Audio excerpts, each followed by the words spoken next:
Saya pernah diminta ngaji di Mbah Hamid Bedowi itu, acara haulnya Mbah Hamid.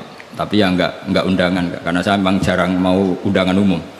Ini perlu dicatat. Nek sing pengen ngundang istibatal ya demen kecewa wis ini. Terus pokoknya saya itu hanya mau pernah guru sama pernah sepuh. Itu saja sifatnya ada undangan. Saya datang terus karena saya datang terus ditunjuk disuruh ngaji, bukan undangan terus di banner itu. Kayak artis. Keribetan itu. Ya kayak seperti ini aja, ngaji sudah ngaji. Perempuan itu satu-satunya makhluk pangeran sing tahu membantah Kanjeng Nabi. Kalau bolak-balik cerita, jadi di Quran ada ayat surat jadi surat Mujadilah, tapi umumnya orang baca apa? Mujadalah. Sebetulnya itu secara nuzulul ayat lebih pas dia namakan Mujadilatun apa? Karena Mujadilatun itu isim fa'il pengganti fi'il mudhari' yang di ayat qad sami Allah qaulallati tujadiluka. Dadi allati ing wong wedok tujadilu kang bantah sapa lati. Nah, pengganti fi'il mudhari' itu di nahwu itu isim fa'il karena zamannya sama. Fi'il mudhari' zamannya hal dan istiqbal, itu penggantinya hanya isim fa'il. Jadi kalau rajulun yadribu bisa diganti ad-daribu, paham ya?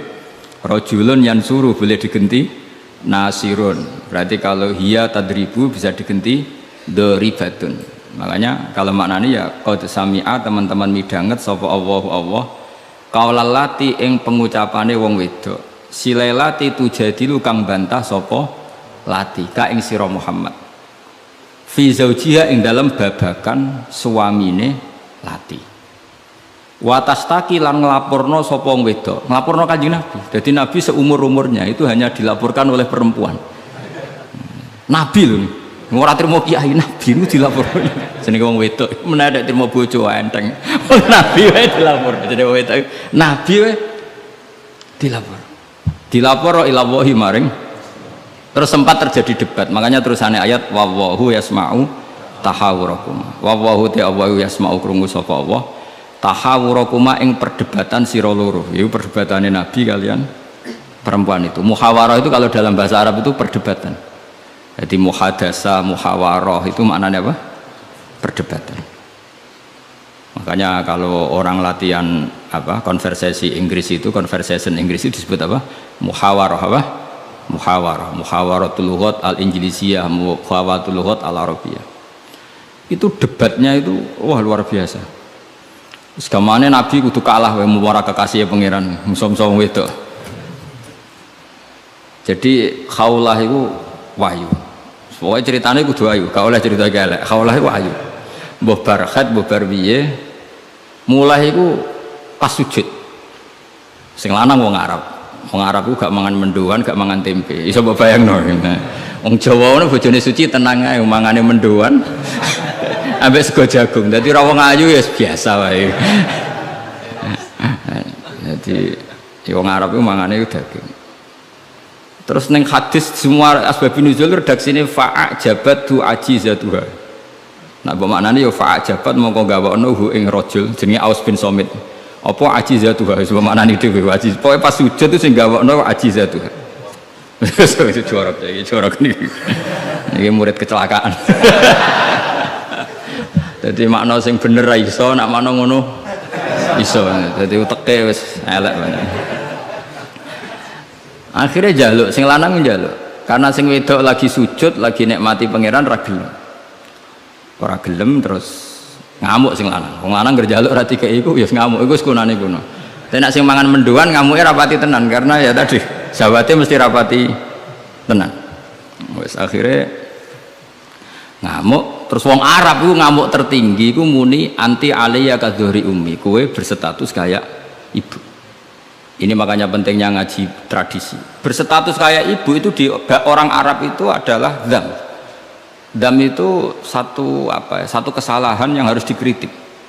Tapi kalau orang Jawa kan enggak. Makanya kalau saya ditanya, fikih Jawa sama fikih Arab itu beda.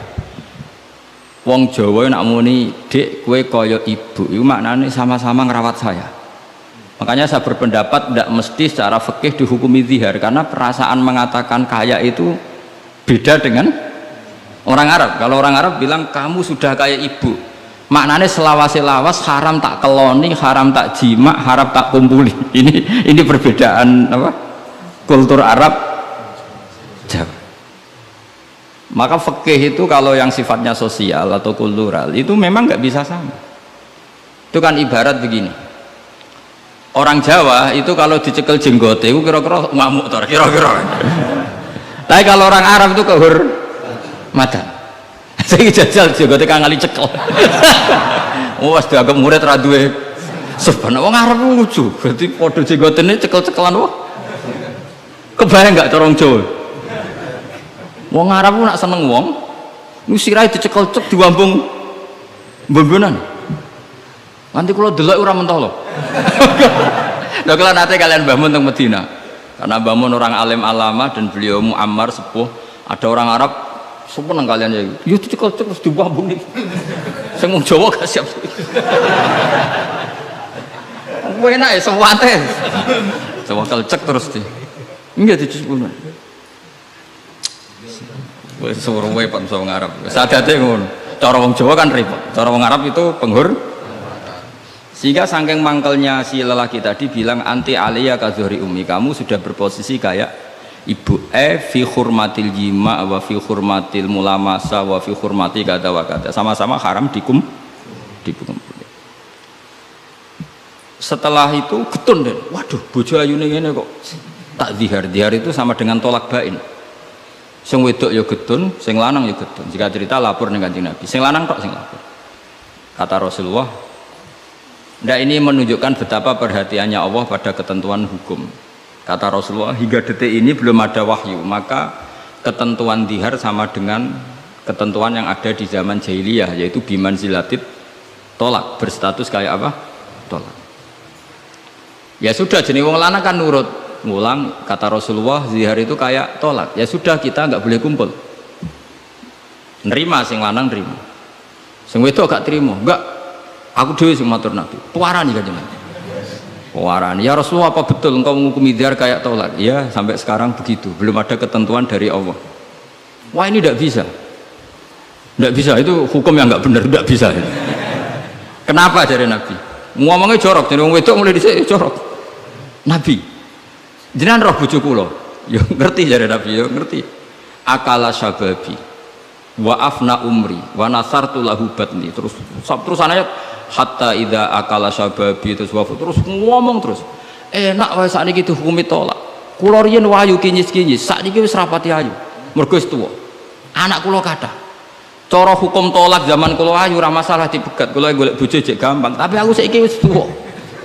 Meskipun isih ayu, tapi meskipun isih ayu. Jenengan ngertos wong lanang. Anak kula nak dirumat bojo kula mesti terlantar, mesti katut babon. Jenenge wong lanang duda iku mesti katut babon. Nak tarumat kula anak kula kelaparan, wong kula rondo wong wedok. Jadi enggak bener hukum tolak. Dikaji malih. Nabi lho dikono iku Nabi. Nabi ya tapi hukumnya sementara ngono. Aku iku nabi ngenteni wahyu. Wis pokoke ngono. Pokoke ampun putusno tolak riyen. Tak tinggal mulai sakniki. Pikir-pikir ya. Mulai. Jenenge wong wedok. Sekondang tenan kowe. Mulane ning sorane ora ana surat rijal, ana surat apa? Nisa.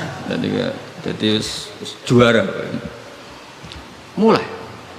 Tapi itu justru ngetokno nak Rasulullah iku nabi. Jadi barang sing kowe ra seneng iku kadang dadi dalailul ijaz.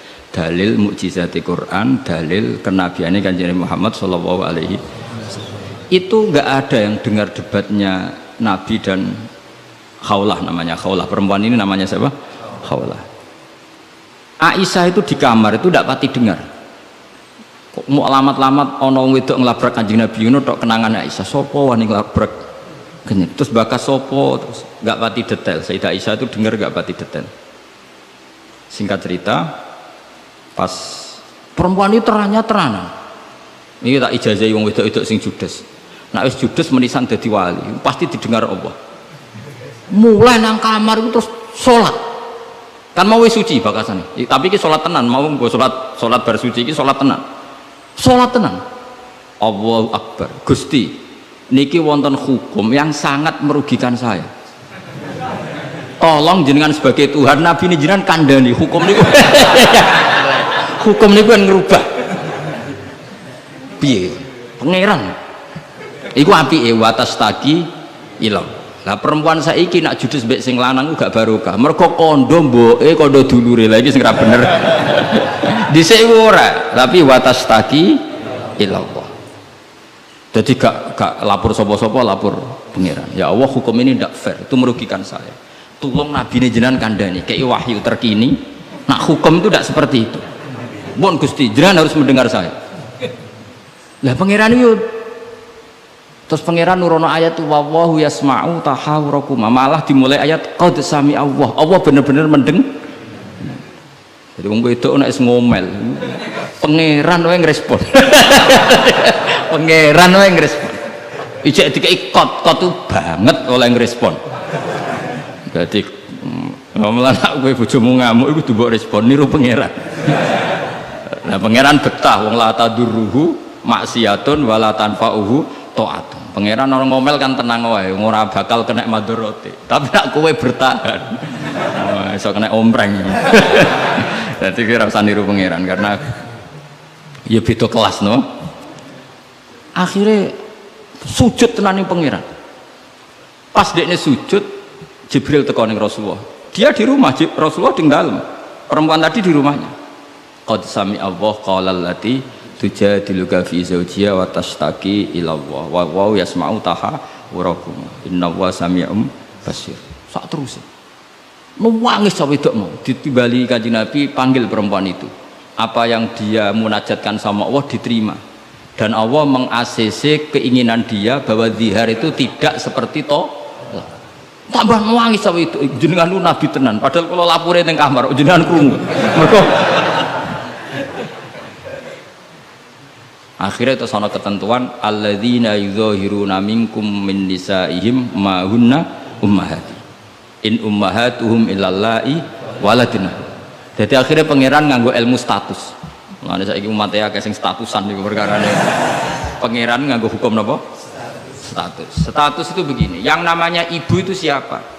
Ya definisi ibu adalah orang yang melahirkan kamu. Saya ulang lagi, yang namanya ibu itu siapa?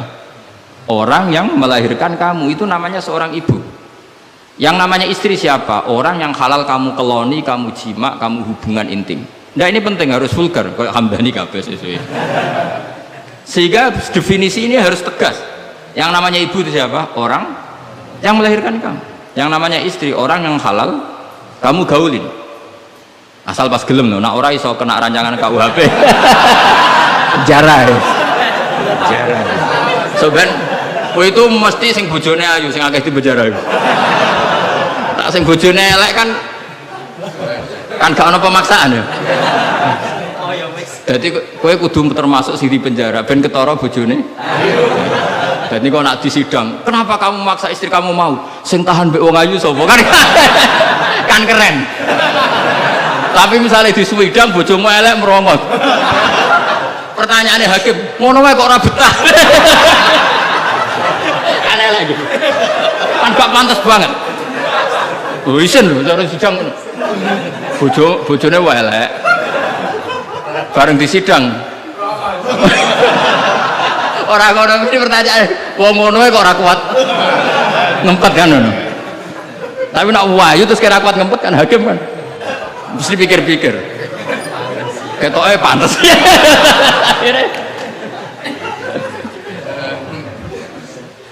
Tapi tak ulang lagi ya, ini fikih ya.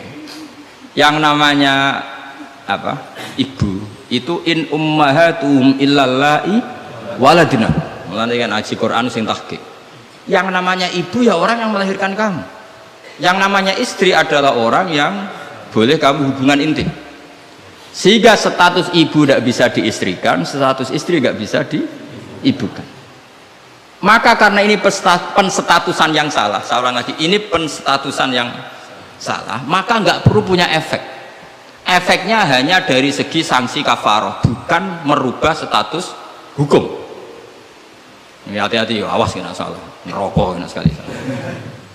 Sebab itu Allah oleh ketikan wa innahum la yaquluna munkaram minal qauli Wazuro menstatuskan istri sebagai ibu itu omongan sing ngelantur sing ora bener. Wong istri kok distatuskan sebagai ibu, itu tidak bisa. Yang namanya ibu ya orang yang melahirkan, yang namanya istri orang yang boleh dijak hubungan intim. Ini kan nggak nyambung.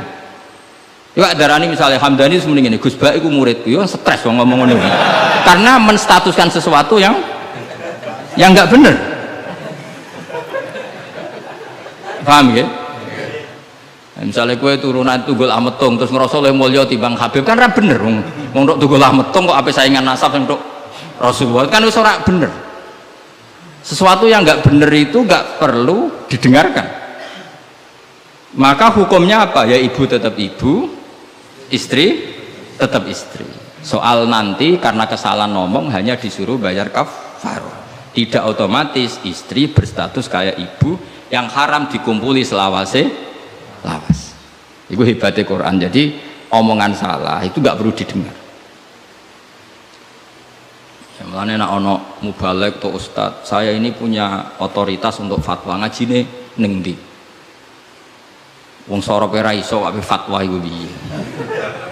Mondoke iku ning ndi? Zaman mondok ora tau munggah bareng dadi kiai kok mletene ra karuan. Ngono iku kudu ditakokno kanca sak kelase.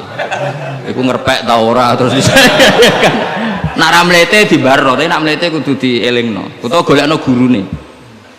Oh, nak sekolah ngadeg terus ora tau. Karena Allah itu tidak ingin ya agama dibuat main-main. Agama itu jelas, aturan mainnya jelas. Jadi makanya in ummahatuhum illallai waladunahum. Yang namanya ibu ya perempuan yang melahirkan. Sehingga jelas, aturan mainnya jelas. Semenjak itu Nabi mencabut tradisi jahiliyah yang menstatuskan dihar sama dengan tolak. Paham ya? Jadi hidup itu harus jelas. Sama seperti Quran juga gitu. Quran itu sakral, nggak mungkin salah. Kalau ada salah berarti salah penafsirnya, salah penerjemahnya. Quran tetap terbebas dari kesalahan itu semua. Karena Quran itu sakral. Misalnya orang ngomong kiamat itu berdasar hitungannya Quran, itu tahun 2012. Nyatanya gimana nih rasido? Kiamat. Sampai kulo sering tak SMS konco-konco kulo sing kiai. Gus ngenteni kiamat teng pundi? Terus nang kene lho nang omahku mek ngopi ya. Kiamat kok. Ngono sing wedi yo akeh perkarane apa napa? Kiamat 2000 berapa? 12. Nah rencana aku ben sesuk. Wong ora melok gawe kiamat kok geger. Wong Rasulullah sing kekasih pangeran wae ndak dikasih tahu kapan. Israfil itu sing go trompet ngalor gitu. Kowe ora ngerti kok.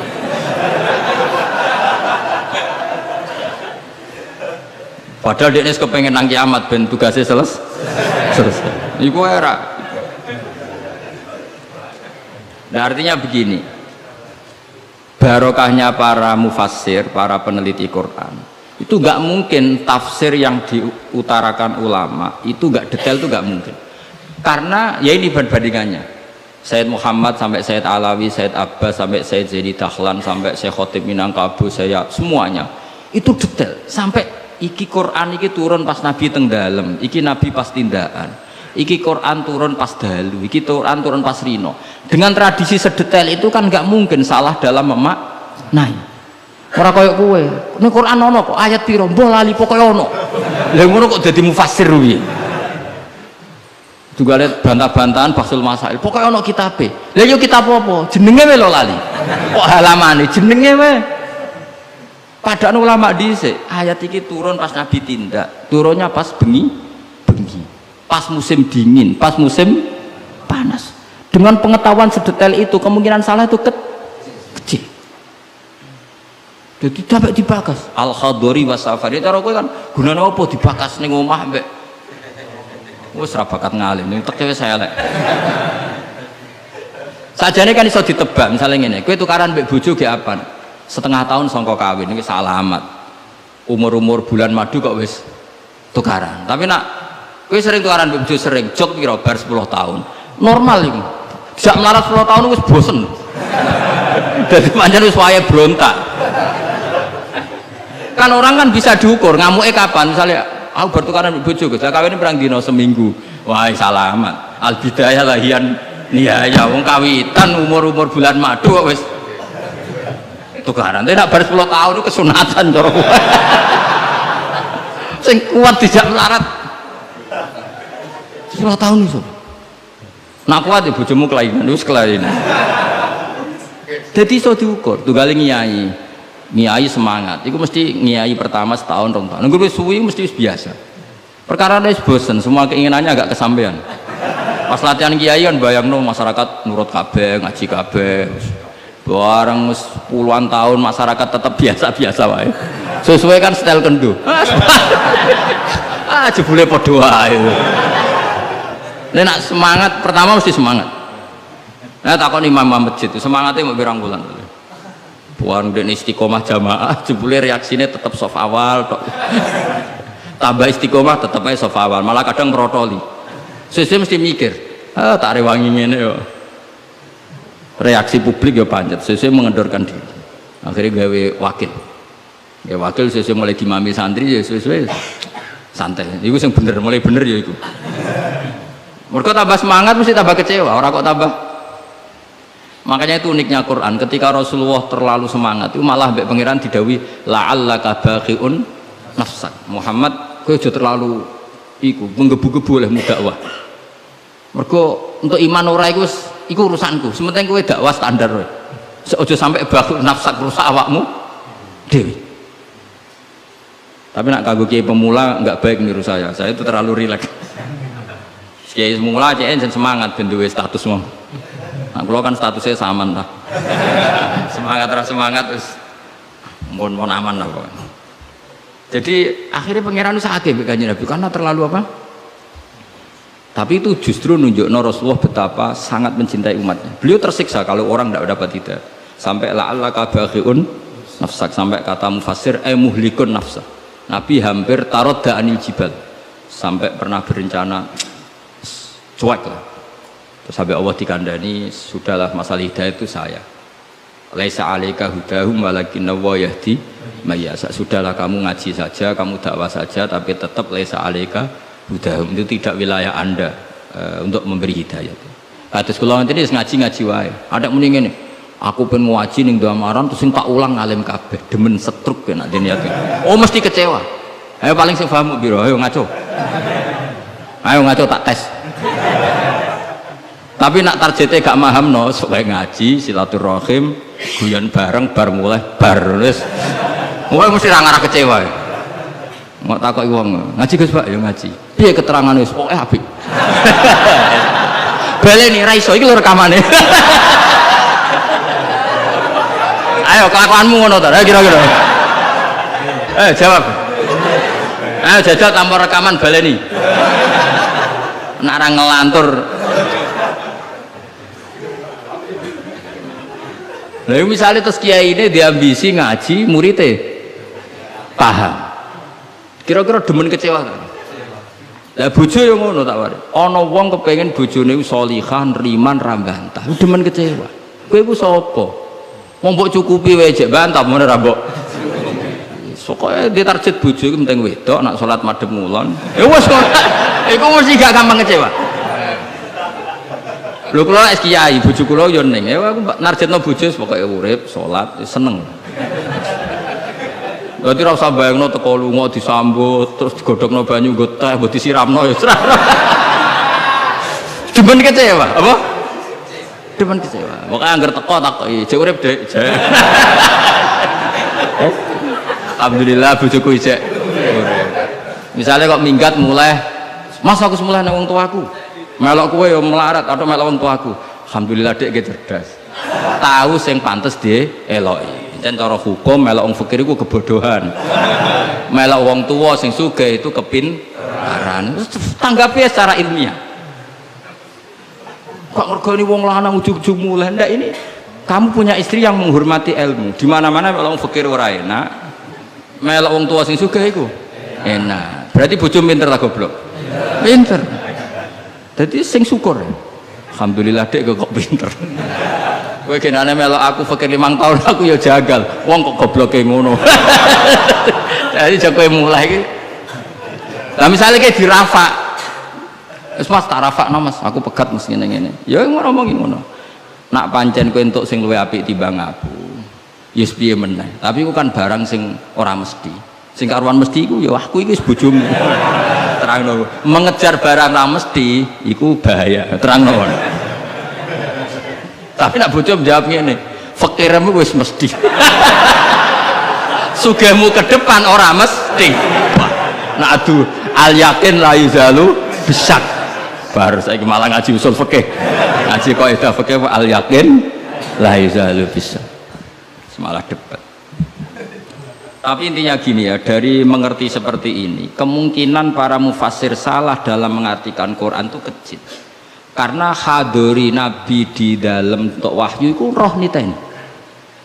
Mulane Aisyah radhiyallahu anha, itu ngerti banget Nabi nantok wahyu. Kenapa tahu?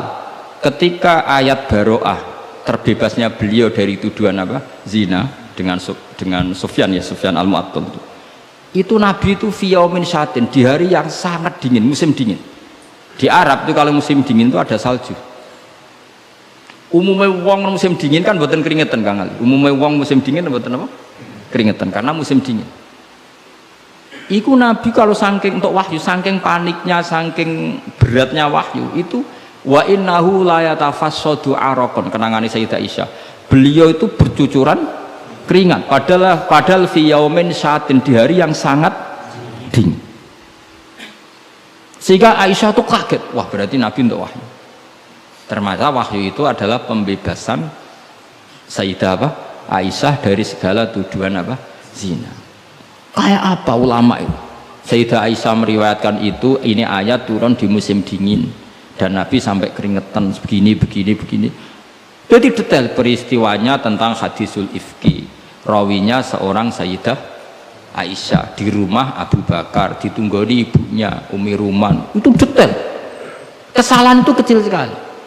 Bayangkan kalau tafsir itu diomongkan orang sing pokoknya ono ayat piro boraro bareng roh wis terjemahan. Sing nerjemah dhewe ra wong alim. Sing umate akeh ya wong bodho kabeh anut. Terus otoritasnya itu di mana coba? Bayangkan ulama dulu wis alim, diuji oleh orang alim, dia murid alim, dikontrol oleh orang alim. Imam Bukhari itu diakui orang alim setelah diuji 100 ulama ahli hadis. Lagi lolos. Saiki ora, wong bodho kabeh ngaji, iku wae niate ngaji mau golek barokah, ora golek paham. Mergo wis ngerti nek ora bakal paham. Dadi akhirnya ya realistis ae. Takoki kenapa ngaji sing untuk barokah? Semangkone kok nguri ora paham. Mau kenangane ngaji ini rame, wis ngono tok. Mbak Kasapo mbah kok nguri rapati krungu. Padahal umpama ngarep lah ya padha ae rapati paham. Dadi mulane nek rapati paham kok nguri ben alasan nek ora paham. Tapi ngaji ilmu sama ulama dulu tuh ora paham ora iso. Mung dites. Imam Syafi'i itu ngaji Imam Malik itu dites. Maca muwatta sik disinaoni sik lagi ngaji Imam Malik terus cek dites. Sufyan As-Tsauri nate ngetes Imam Syafi'i ngene, cara kowe mesti gagal. Tes-tesane ngeten. Ada Sufyan As-Tsauri, ada Sufyan bin Uyainah, ini ulama-ulama seniornya Imam Syafi'i. Ya Syafi'i nak nyeluk ya jangkar karena lebih senior. Ma maknal hadis la tuharrikut tayra utawa atiron la tuharriku at-tayra min wakanatiha. Sebagian riwayat min makinnatiha. Manuk itu aja mbok obahno sangka kurungane.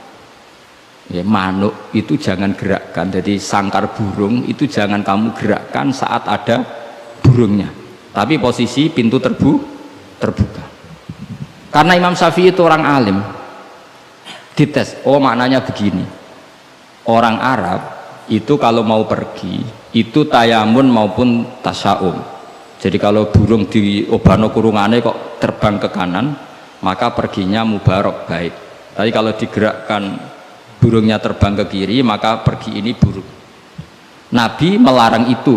Nabi melarang umat Islam punya penyakit tatoyur. Tatoyur itu apa? Menggantungkan nasib dengan toirun, burung. Makanya di surat Yasin apa? Innama toirukum ma'akum. Jadi apa? Paham lagi ya? Jadi orang Arab itu apa? Corong Jawa itu apa? Adu nasib, mengundi nasib. Kalau orang Arab pakainya apa? Burung. Nah, Jawa kan cecek. Misalnya cecek ceblok. Wah, alamat elek ra sida lunga. Padahal sing mesti kan ceceke hati-hati, iku sing mesti nganti. Tapi wong Jawa nafsire kan cecek ceblok, iku berarti celaka ya. Sing celaka ceceke ta wong sing ngapi lunga. Tapi orang Jawa ora ya. Ngapi lunga ana cecek ceblok gak sido jare alamat apes. Padahal cecek tiba sing mesti kan siji gak hati-hati. Nomor loro iso wae dene latihan jumping. Ane latihan uji apa? Uji nyali. Nah itu Imam Syafi'i itu paham betul. Adatul Arab itu kalau mau pergi itu menggerakkan sangkar burung yang ada burungnya, kemudian kalau terbang kanan alamat baik, kalau kiri alamat buruk. Lah Rasulullah itu melarang itu, makanya terus ngendikan la tuharrikut tayra min makin nadiha.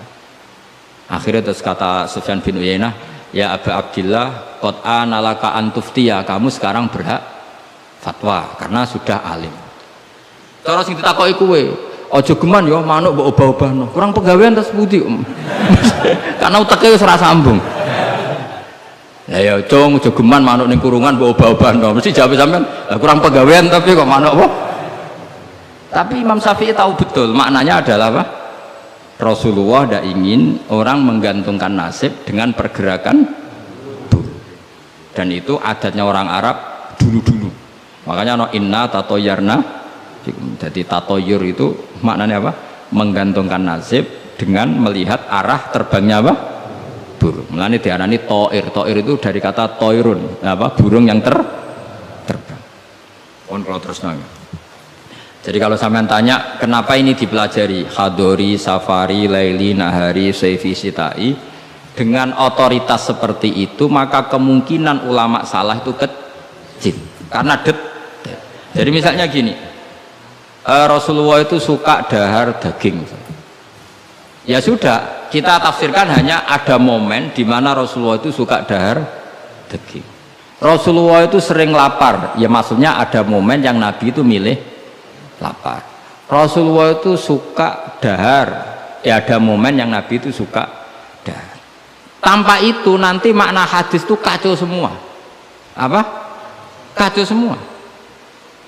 Karena makna hadis itu otoritasnya itu terserah kita. Maksudnya terserah kita gimana? Misalnya begini, awas rungokno, awas sekali salah setengah kafir. Mesti kafir swasta, bukan kafir tenan. Nggak, coba misalnya begini, enggak ini saya bedai. Wes akan ngalillah alhamdulillah. Ittaqu waha, ke nama anak ini coba, enggak jawab saja. Ittaqu wa dia sira kabeh. Takutlah sama Allah. Dengan cara apa coba? Wah, aku mbek Allah wedi terus kabeh melayu menghindari Allah. Tapi lafadz yang sama dipakai ittaqun nisa, takutlah sama perempuan, sama istri. Serius, wis takut ora usah dikongkon wis takut. Ada lagi misalnya nyuwun sewu ittaqul hayyah, kamu takutlah ular. Ittaqul faqra, takutlah sama kefikiran. Sama-sama kalimatnya takut, tapi tetap proporsional sesuai makna yang terkait. Ittaqullaha bitaat, takwalah Allah dengan melakukan taat. Justru takwa kepada Allah itu kita harus menuju Allah. Ya saya ulang lagi ya. Takwa kepada Allah itu justru harus menuju Allah. Sehingga monggo mriki, tafadhol mriki. Mboten niki sami. Iya, saudara antum ini. Ya saya ulang lagi ya. Lafadz itu akan proporsional sesuai konteksnya. Dan ini para pendengar harus tahu. Misalnya saya ulang lagi ya. Ittaqullaha, takutlah kepada Allah. Apa artinya kita menghindari Allah? Kalau kamu takut ular, takut perempuan cantik, kena fitnahnya harus menghindar. Kalau takut Allah, kalau menghindar kan malah salah. Makanya di Quran ada ayat gimana? Wa dzannu alla malja'a minallahi illa ilaih. Ada 3 sahabat yang melakukan kesalahan, yaitu takhalluf anil jihad. Beliau terlambat mengikuti perang Tabuk. Singkat cerita dineng Kanjeng Nabi sampai 50 hari. Semua sahabat diperintahkan Nabi jangan omongi dia, hujron dineng.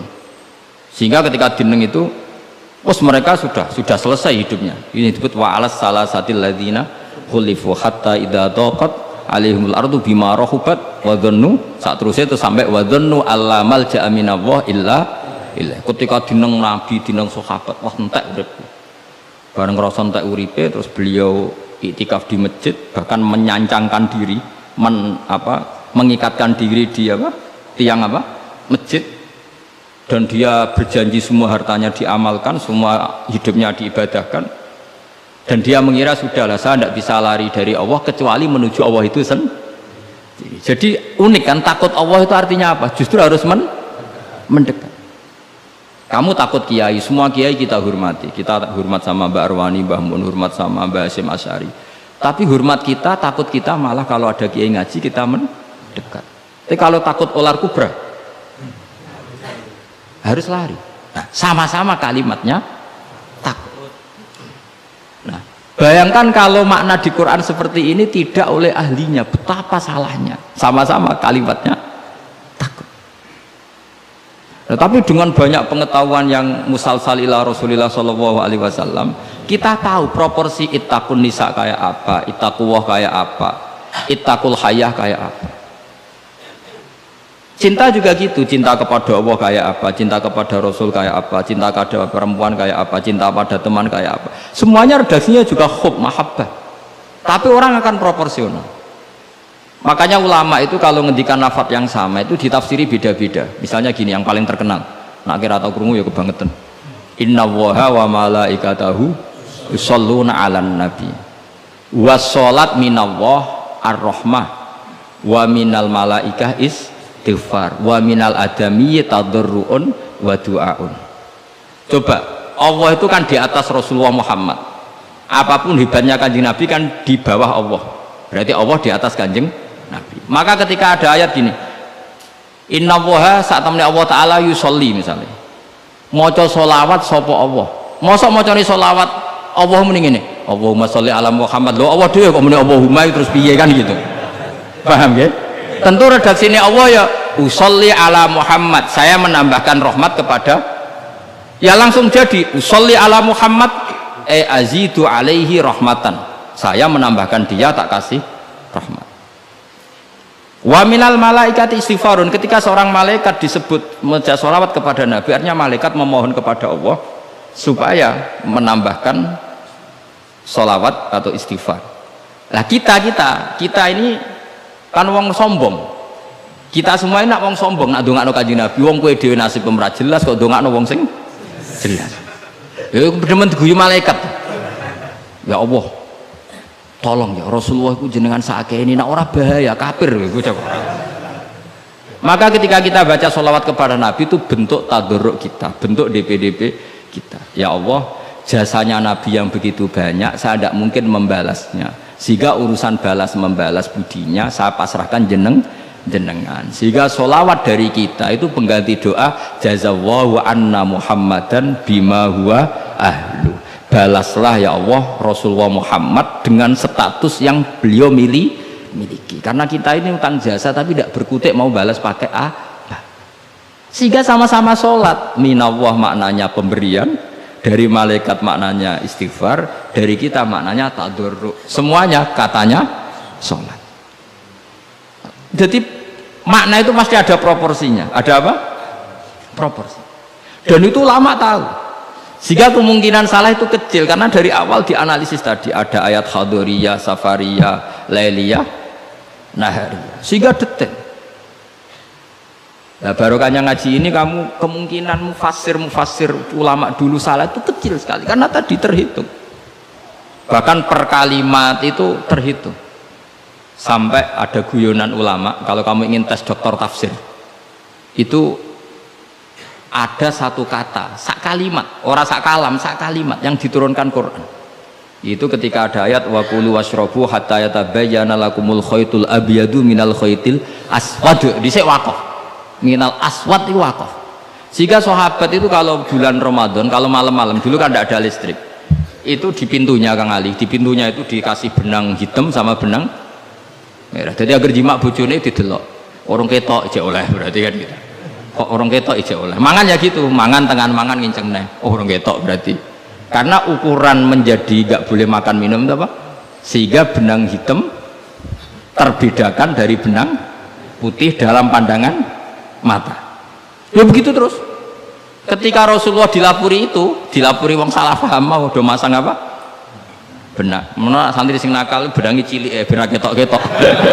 Nah benangnya gede kan gampang ketok. Akhirnya Jibril teko, orang ngono mat maksudnya umatmu salah paham. Iki aja ana sak kata suruh tak turunno minal fajr. Jadi minal fajr itu satu-satunya contoh ning Quran sing turun mau sak kalimat tok. Jadi Jibril kok langit medun ning bumi, iku mau nggawa minal fajr. Ya sakake akhire kok langit tok bumi mau nggawa apa? Minal fajr. Iku Jibril mau turun apa? Minal fajr. Satu-satunya contoh Quran turun sak kata, sak kalimat, ora kok apa? Sak kalam rak musnad sampai musnad ilah. Saya teruskan malih ya. Jadi kemungkinan para ulama salah itu kecil karena tadi sanatnya musalsal ila Rasulillah Shallallahu alaihi wasallam. Sampai ketika ayat itu dibaca Nabi saat di rumah Sayyidah Aisyah, temanya adalah pembebasan Aisyah dari tuduhan apa? Zina, terus peristiwanya sama siapa, tuduhannya siapa, yang menuduh siapa, itu detail sekali. Yang menuduh adalah orang-orang munafik. Terus Sayyidah Aisyah tersiksa karena omongannya si A, si B. Ini detail sekali. Nah, barokahnya detail itu kemungkinan salah itu kecil. Andai kan itu tidak detail, maka orang akan menafsirkan ayat dengan maknal am, dengan lafadz am, dan itu bahaya. Misalnya lafadz am gini, innal insana lafi khusrin, semua manusia pasti getun. Mosok Rasulullah masuk lafadz innal insana, masa para nabi, para wali masuk innal. Tapi kalau kamu tahu bahasa Arab kan, alil ahdi, al itu untuk makna takrif, orang tertentu yang kelakuannya tertentu itu lafi khusri, sehingga proporsional. Makanya ketika ada ayat misalnya gini, wa anni faddaltukum alal alamin, Bani Israel didawi pangeran, saya memuliakan kamu di atas seluruh penduduk dunia.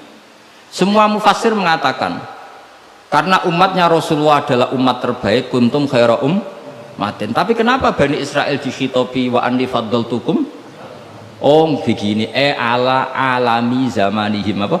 Ala alami zamanihim, Bani Israel adalah penduduk terbaik di eranya atau di masanya. Kenapa begitu? Karena ada al, apa? Ada seperti begini ya, Mbak Arwani itu yang terbaik di eranya. Tentu beliau kan nggak akan merasa lebih baik ketimbang Mbak Munawir karena gurunya.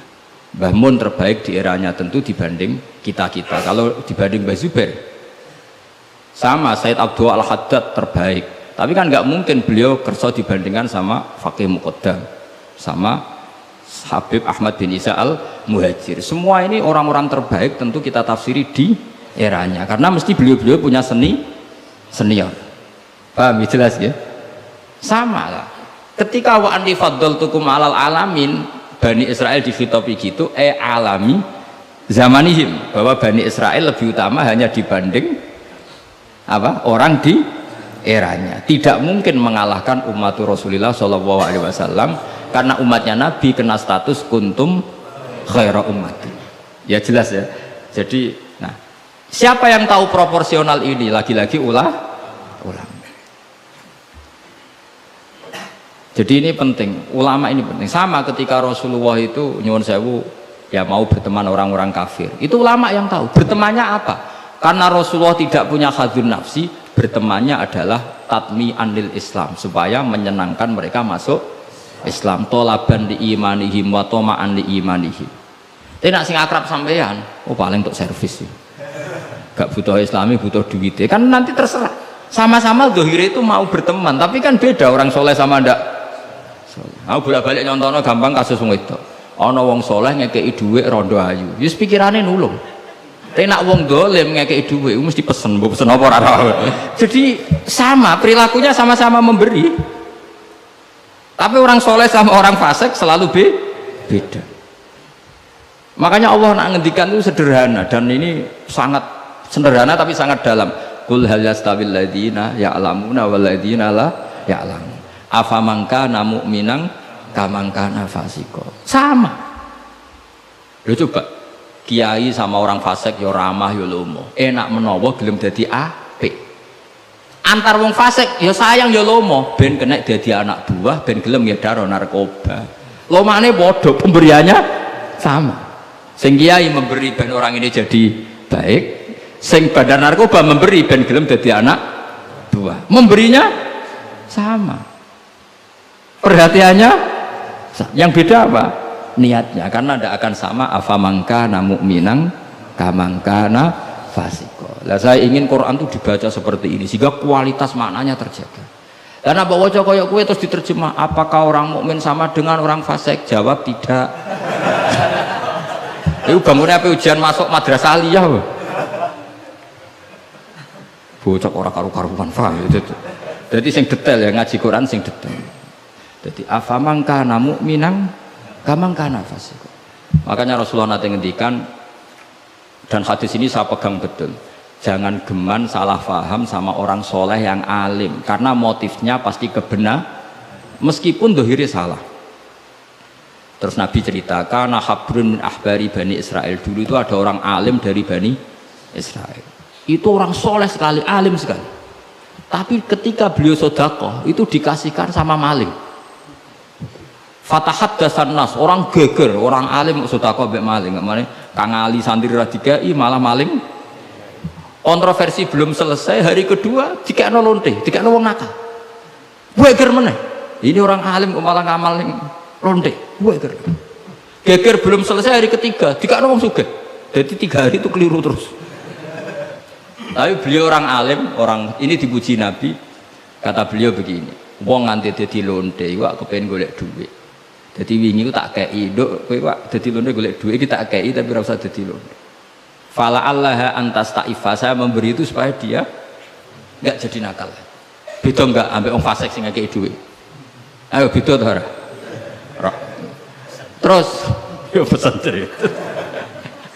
Terus copet itu dikasih, ditanya, kenapa kamu ngasih copet? Lah ya copet nganti nyopet golek duit. Cung ora usah nyopet ya dina iki tak kei. Biasanya sedina untuk piro cung misalnya? Ya 500.000 wis kei 500.000 ora usah nyopet. Artinya apa? Sama-sama bentuknya itu ngasih, tapi motivasinya B. Sing paling sinis terakhir, wong sugih dikai. Wong sugih ya bingung, "Mbah ya iku lho sugih mbok kei dhuwit." Lah nganti kowe medhit, iku ora saking senenge dhuwit tak tambahi. Akhirnya isen sugih. Makanya masyhur itu. Jadi artinya gini loh, wong alim ora iso dipadakno wong. Makanya ketika Rasulullah SAW berteman dengan Nasara Najron, sampai Nasara Najron sowan ke Nabi konsultasi tentang agama, terus bagian riwayat Nabi menghormati mereka, itu beda dengan kita. Kita seperti itu nggak boleh niru-niru amat karena konteksnya beda, kekuatan kita, iman kita dengan Nabi itu beda. Tapi tetap ini menjadi hukum, siapapun boleh menganalisis sesuai fahamnya masing-masing, tapi tetap beda. Saya ulang lagi, tetap beda. Karena tadi misalnya ono wong alim soleh terus senengane mulang rodo-rodo ayu, ya kita harus husnudon. Paling banter sangka bodoh dadi pinter, sangka nakal dadi solihah, sangka kedonyan dadi eling akhirat. Ya motif utamanya seperti itu. Senajan kok akhirnya kecoba Hamdani terus ono sing diwayo, ya tetap halal kan diwayo. Tapi kan motivasi utamanya itu bahwa para janda ini harus lebih baik. Makanya nenggone dibak nih manakib, nenggone dibak berjanji wayamsi ma'al armalati, di antara sifatnya Nabi itu mau mengajarkan beberapa janda karena mereka kasihan. Tapi nak simulang sampeyan, simulang Hamdani, sing khusnudan itu sapa? Khusnudan kebodohan. Karena terus eling dene sing ayu iki, sing elek iki. Jadi ora penting iku paham ta ora, yang penting dene apal apa? Itu kan ngeri betul. Maka ini penting saya utarakan. Jadi Allah nak ngendikan itu sebenarnya sederhana, tapi maknanya jauh. Afamangkana mu'minan kamangkana fasiko. Saya itu merasakan, saya kemarin 7 hari di Korea. Itu 2006 banyak santri Korea ngaji saya yang pas perainan. Kenapa saya yang diundang? Sebenarnya saya itu nggak diundang. Mereka minta saya ngaji, beberapa kali sudah ngaji di Indonesia, terus mereka minta sekali-kali gus ngaji di Korea. Aku ya bilang gini, tapi waktunya terserah aku. Ngatur kiai dosa. Nggih Gus, pokoke terserah jenengan. Mereka mintanya 1 bulan di Ramadan. Bangunnya pondokku bukan tutup. Kiai sewa kira. Sak wulan Ramadan bisa. Akhirnya saya minta seminggu saja. Uniknya apa setelah saya di Korea? Tahun 2006 tukang Ali Imran itu mereka ngaji saya di Jogja. Delalah saya pas nerangkan ayat ya ayyuhalladzina amanu alaikum anfusakum la yadurrukum man dhalla idza tadaitum. Wahai orang-orang yang beriman, jaga diri kamu secara baik-baik. Setelah kamu menjaga kebaikan kamu, setelah kamu menjaga iman kamu, setelah kamu menjaga konsisten istiqomah kamu, la yadurrukum man dhalla idza tadaitum. Orang sekeliling kamu sesat enggak masalah. Kamu hidup di Jakarta enggak masalah, di Hong Kong enggak masalah, di Thailand enggak masalah. Yang penting kesalahan kamu terjaga. Itu mereka terinspirasi. Itu satu-satunya ayat Gus yang menjadi kita nyaman hidup di Korea. Ustadz-ustadz di sana merasa nyaman. Enggak apa-apa kita dikepung orang ateis, dikepung orang macam-macam. La yadurrukum man dhalla idza tadaitum. Akhirnya dikenang, nasihat saya itu dikenang. Akhirnya mereka sepakat ngundang saya semua guru-guru, terus tak ijazahi itu. Ya sudah, Korea itu bumi ateis, bumi di sini tuh nangis semua karena lama nggak dipakai sujud. Padahal lakal hamdu mil'us samawati wa mil'ul ardi, bahwa memuji Allah itu harus memenuhi langit dan memenuhi bumi. Nanti kalau orang Korea nggak ada orang Indonesia, bumi ana sing lodang.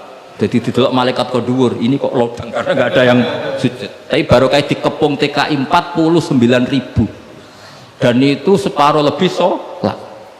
Sholatnya keren pisan, kadang ning Thailand, kadang ning gone. Karena kalau pas kerja itu waktu sholat disamakan waktu jeda 5 menit ke kamar mandi. Jadi rata-rata sholatnya itu pas di kamar mandi. Lucunya kalau mereka sedang baik nawani gini, apa tak belikan patung juga? Karena pernah ada orang TKI sholat itu diincengin ngisor.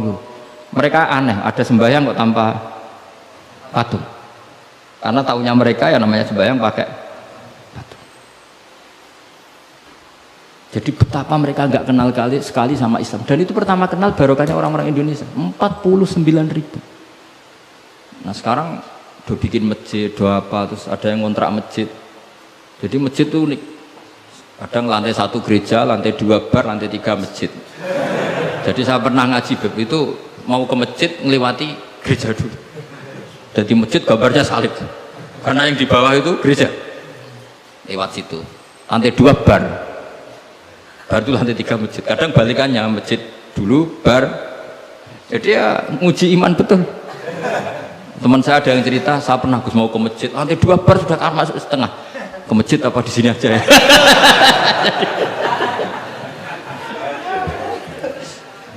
Tapi ya tadi, makanya kita semua syukur betul umatnya Rasulullah Shallallahu Alaihi Wasallam itu dikawal Quran ila yaumil kiamah. Jadi yang dikawal Quran bukan orang Kudus saja, bukan orang yang daerahnya mayoritas Muslim saja, termasuk orang yang di Korea, di Uni Soviet juga dijaga Quran. La yadurrukum man dhalla idza tadaitum.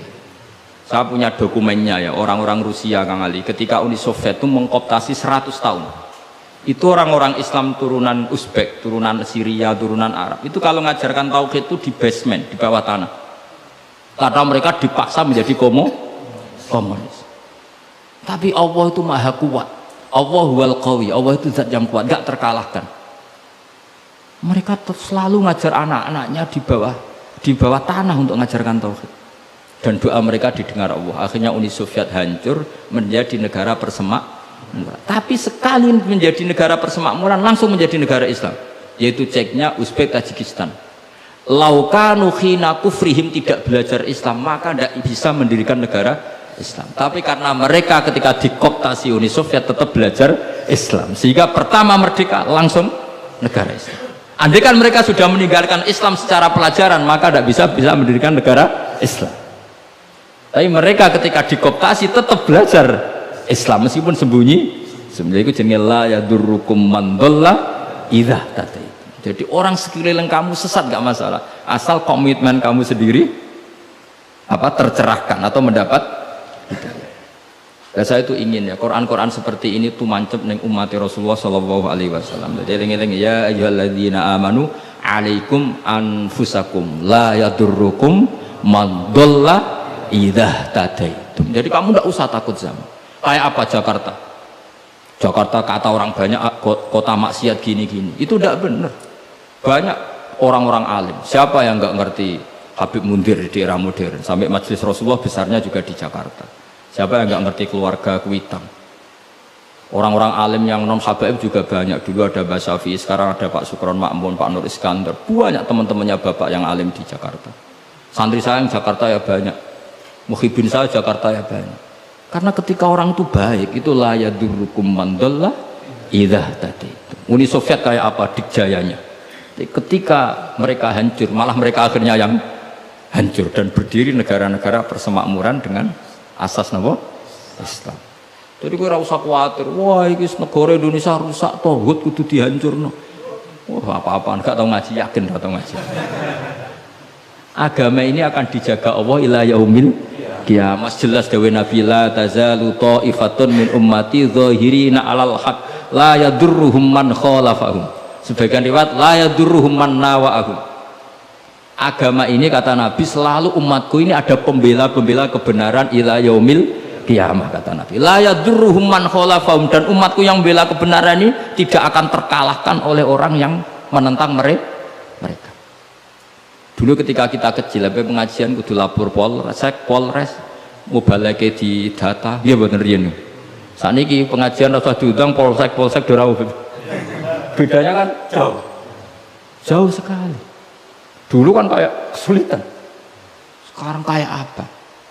Padahal kualitas ibadah kita mungkin hebat, tidak mungkin mesti hebatnya wong dhisik-dhisik. Tapi agama ini dijaga Allah. Nak cara kiai-kiai sing tasawuf dhisik digawa Imam Ghazali, Syekh Abdul Qadir Jilani. Iku agama mlaku. Berhubung agama diurusi pangeran, saiki digawa mudin ya mlaku. Mergo sing ngurusi pangeran. Cara sing ngurusi manusa agama iku wis tutup. Mergo sing gawa trimo mudin. Tapi berhubung dijaga pangeran, sing gawa rodok-rodok pidol wis tetep mlaku. Jadi Hamdani wis tetep mlaku. Ya memang Allah Ta'ala sudah janji la tazalu ta'ifat. Ini dawai kanjeng Nabi.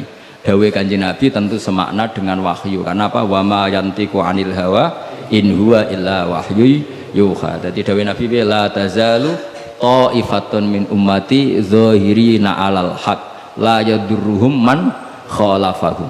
Jadi umatku akan selalu ada yang membela kebenaran dan tidak akan terkalahkan oleh yang menentang. Tapi syaratnya tadi loh ya, syaratnya seperti di Quran tadi, idah tada itu. Kalau di Kudus bar bisa rame, tapi nyatanya pengajiannya Ki Saroni ya bisa rame. Artinya kebenaran itu sebenarnya nggak pernah kalah. Coba saya sekarang hitung saja, konser dangdut sama sholatnya Habib Syekh, pendatangnya banyak mana coba? Tetap menang Habib Syekh. Sekarang orang yang di bar sama ngaji Jumat pagi banyak mana? Banyak banget. Artinya kebenaran itu selalu menang. Lah repotnya kadang sih kebenaran itu hitung-hitungan. Tak rewang ini untuk obol, itu mulai masalah. Kalau yang bawa saja sudah ada ikhlas itu mulai. Asal yang bawa ikhlas, insya Allah tetap menang gitu. Bang tuh paham ya, rasa tersinggung ya, biasa wae rasa. Jadi artinya Allah menunjukkan kebenaran kan sesuatu yang nggak menarik itu sebetulnya. Kok menarik piye dong, kiai ini wis lanang, jenggoten, brewoken, anak dulu artis kan karuan, sing disawang ngayu. Lagi misalnya Khadruwan sing Hamdani Ali delok kok ngaji gini sing guri delok Hamdani terus untuk apa ya?